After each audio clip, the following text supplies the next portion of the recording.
Hello everyone, hope you are doing well. So today we are going to discuss about the most common terms which we use in the western music, that is interval, semitone and tone.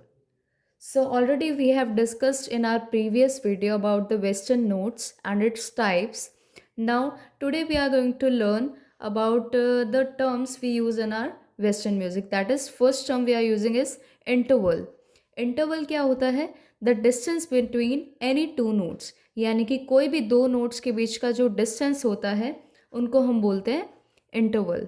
It is measured in tones और semitone. तो दो terms आ जाती हैं हमारे पास. First term हम यहाँ पे देख रहे हैं सेमीटोन, उसको हम हाफ स्टेप भी बोलते हैं. अ सेमीटोन और half step is the smallest distance between two notes in the western music. यानी कि सबसे छोटा डिस्टेंस जो दो नोट्स के बीच का होता है वेस्टर्न म्यूज़िक में, उसको हम बोलते हैं सेमीटोन. यहाँ पर हम देख पा रहे हैं दो नोट्स यहाँ पे हमने एग्जांपल में लिए हैं. सी से अगर हम सी शार्प पे मूव कर रहे हैं तो इसका डिस्टेंस कितना है? हाफ स्टेप का डिस्टेंस है इसका. तो इसको हम बोलते हैं वन सेमीटोन का हमने यूज़ किया for moving half step up, right. इसी तरह से हमने सेकेंड एग्जाम्पल लिया है यहाँ पे. अगर हम ई से एफ जा रहे हैं तो भी यहाँ पर वन सेमीटोन का यूज़ हुआ, बिकॉज हमने यहाँ पर हाफ स्टेप मूव ऑन किया. After that C to D अगर हम जा रहे हैं तो यहाँ पर टू सेमीटोन्स का यूज़ हुआ, क्योंकि सी से सी शार्प जाने पे वन सेमीटोन लगेगा, देन सी शार्प से डी जाने पे हमारा दूसरा सेमीटोन लगेगा. तो two semitones we are using here. And E to G जाने के लिए one two three semitones we are using here, right? So this is the concept of semitone or half step, one and the same thing. Then tone की बात करें तो इसको हम whole step भी बोलते हैं.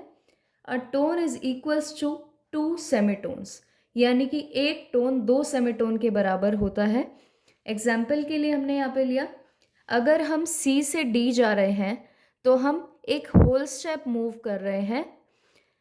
सो उस होल स्टेप मूव करने को हम यहाँ पर बोलेंगे कि हमने यहाँ पर वन टोन अप्लाई किया है फॉर मूविंग द स्टेप.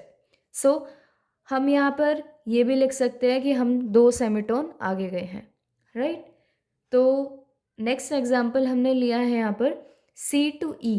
अगर हम सी टू ई जा रहे हैं तो लेट्स सी यहाँ पे कितने टोन्स लगेंगे? सी टू डी जाने पे वन टोन लगेगा एंड डी से ई पे जाने पे दूसरा टोन लगेगा. तो यहाँ पर हमारे टू टोन्स लग गए. या फिर हम काउंट करके देखें सेमीटोन में तो हमारे 1 2 3 4, यहाँ पर हमें फोर्थ सेमीटोन का यूज़ करना पड़ा. So next part is E to A sharp. अगर हम ई से लेके ए शार्प पे जा रहे हैं, सो ई से F sharp one tone, F sharp से जी शार्प दूसरा टोन, जी शार्प से A sharp third tone. So here we are using three tones और we can say 6 semitones, right? So now my question is, if we are moving C to D sharp, how much tones or semitones we will apply to move from C to D sharp, right? Thank you so much guys. Hope you have understand this concept. If you have any doubt, you can comment in the comment section or message me on my personal window. Thank you so much.